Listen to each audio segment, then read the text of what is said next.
કેમ છો બધા મજામાં ને? કાકાની મહેફિલના પહેલા એપિસોડમાં તમારું સ્વાગત છે. શિયાળો આવી ગયો છે, નાવાનું ઓછું રાખજો ને પીવાનું વધારે રાખજો, બાકી શરદી તો નહીં જાય પણ ગરવાડી વહી જાય. અંગત અનુભવથી કહું છું ભાઈ. समझ रहे हो समझ रहे हो आप समझ रहे हो ना. આ ઠંડી હવે એવી પડવા માંડી છે કે કોઈ ગુદડામાંથી બહાર કાઢે ને તો એવું લાગે કે પીઝાને ઓવનમાંથી વગર પકાવે બહાર કાઢી લીધો. અને આ શરદી એને વગર બોલાવ્યા મહેમાન જેવી છે, ગમે ત્યારે ઘરી જઈને પછી શરમે ન આવે. તો હાલો હવે આગળ વધી આપણા પહેલા સેગમેન્ટ તરફ, કાકાની પંચાત.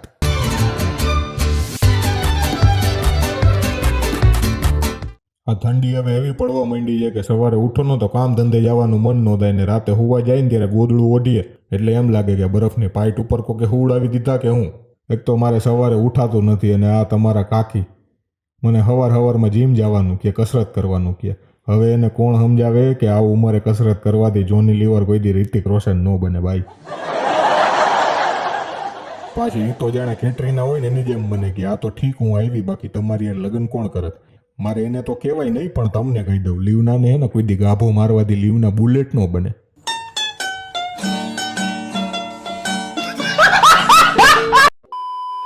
તમારા કાકી એટલે તમારા કાકી જેવો, કોક દિવસ ટાઈમ મળશે તો એને શોમાં લેતો આવીશ. એક વસ્તુની શાંતિ થઈ જાય શિયાળામાં, ઘરના લાઇટ બિલ ઓછા આવશે. બાકી ઉનાળો હોય તો ઘરે અને બહાર એસી સિવાય ન હાલે. ઉનાળામાં અદાણીની સોલાર પેનલ નખાવી લેજો ઓ મારા વાલા. નહીં.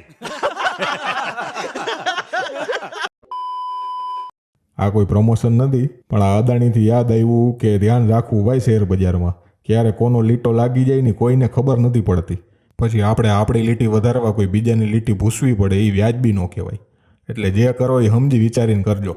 બાકી તો દુનિયા બહુ નાની છે, શું લઈને આવ્યા હતા ને શું લઈને જવાના છે. મોજ કરવી જીવનમાં, રાજી રહેવું ને રાજી રહેવા દેવું ભાઈ. હવે આપણે આગળ વધીએ આપણા બીજા સેગમેન્ટ તરફ, જેનું નામ છે અલક મલકની વાતો.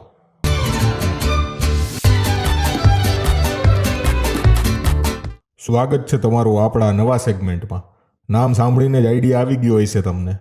આપણે આ સેગમેન્ટમાં દેશ વિદેશની વાતો કરશું, મેમ્સ જોશું, ક્રિકેટ ફિલ્ડની વાતો કરશું, શું નવું આવ્યું એની અપડેટ આપશું અને હા બહુ બધી મજા કરશું.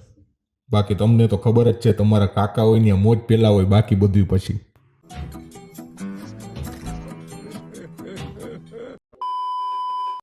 ઇન્ડિયા અને ઓસ્ટ્રેલિયા વચ્ચે અત્યારે બોર્ડર ગાવસ્કર ટ્રોફી રમાઈ છે. ઓસ્ટ્રેલિયાના પર્થ ગ્રાઉન્ડમાં આપણો પહેલો મેચ હતો.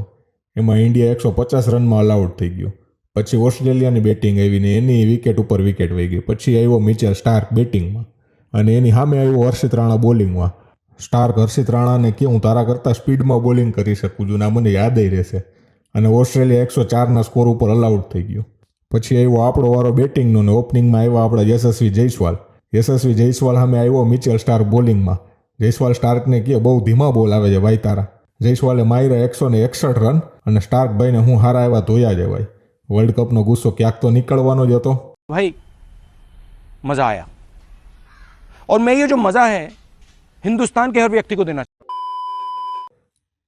બુમરાહની કેપ્ટનશીપમાં ઇન્ડિયાએ પહેલો મેચ 295 રનથી જીતી લીધો છે. જોઈએ હવે આગળ શું થાય સિરીઝમાં. I am only believe on Jesse bhai because game changer player, he is only one guy. IPL આવે છે અને પંતભાઈ 27 કરોડમાં વેચાણા. સૌથી મોંઘો પ્લેયર આ સિઝનનો ભાઈ. વાત તો એવી સાંભળી હતી કે ધોનીભાઈ CSKમાં લેવા માગે છે અને ઘણી ટ્રાય કરી. પછી એવી વાતો સંભળાણી કે 33 કરોડમાં પંજાબે ખરીદી લીધો. પણ હરાજી થઈ એમાં લખનવે સૌથી વધારે બીડ મારી અને પંતભાઈને પોતાના નામે કરી લીધા. હવે પંતભાઈ જે લખનૌમાંથી રમશે. IPL જે ભાઈ આ બધું તો નક્કી જ છે કે ક્યાં કોણ જાશે ને કયો મેચ કોણ જીતશે. હવે આ નક્કી ભગવાન કરે છે કે માણસો એ તો હરી જાણે. આપણે તો મોજ કરવાની મોજ કરાવવાની. થોડાક દિવસો પહેલા અમદાવાદમાં એક ભાઈએ પોતાની ઓડી ગાડીથી 4-5 વાહનને અડફેટમાં લીધા. ભાઈ ફૂલ પી ગયા હતા, શિયાળો છે ને ભાઈ. પછી પબ્લિકે ભેરી થઈને હું લમઢાઈ રહ્યો ભાઈને.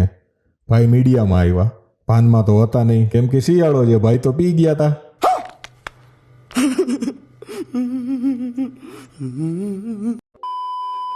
એક તો ઊભું રહેવાની હાલતમાં નહોતો અને પાછો મીડિયામાં કહે કે મારો વકીલ વાત કરશે, હું વાત નહીં કરું. હા તારો વકીલ. પછી એમના પત્નીશ્રીનો વિડીયો આવ્યો. એમાં એવું કહે છે કે મારા હસબન્ડ પીવે તો છે પણ આ દારૂની અસર નહોતી, આ તો દવાની અસર હતી. છેલ્લે જ્યારે ઘરથી બહાર નીકળ્યા ને ત્યારે એ દવા પીને નીકળ્યા હતા કેમ કે એની ટ્રીટમેન્ટ ચાલે છે. જો એને દારૂ પીધો હોત તો એની સ્મેલ તો એનામાં આવી જોઈએ ને, પણ હજી એનામાં સ્મેલ નથી આવતી એટલે એને દારૂ પીધો જ નથી.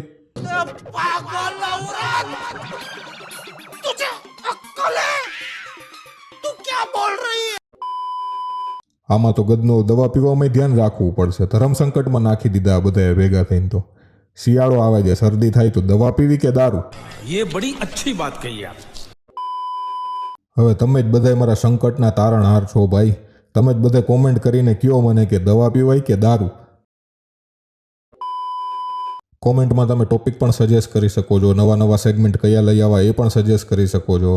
અને વિડીયો કેવો લાગ્યો એ તો કોમેન્ટ કરવાનું જ છે. લાઈક કરી દો અને હર શનિવાર તમારા કાકા આવી જ રીતે આવી જશે નવા નવા એપિસોડ લઈને. તો ચેનલને જ્યાં હોય ને ત્યાં ઊભા રહીને સબસ્ક્રાઈબ કરી દો. હાલો કાકાના રામ રામ. હસતા રહ્યો અને હસાવતા રહ્યો ભાઈ. જય શ્રી કૃષ્ણ.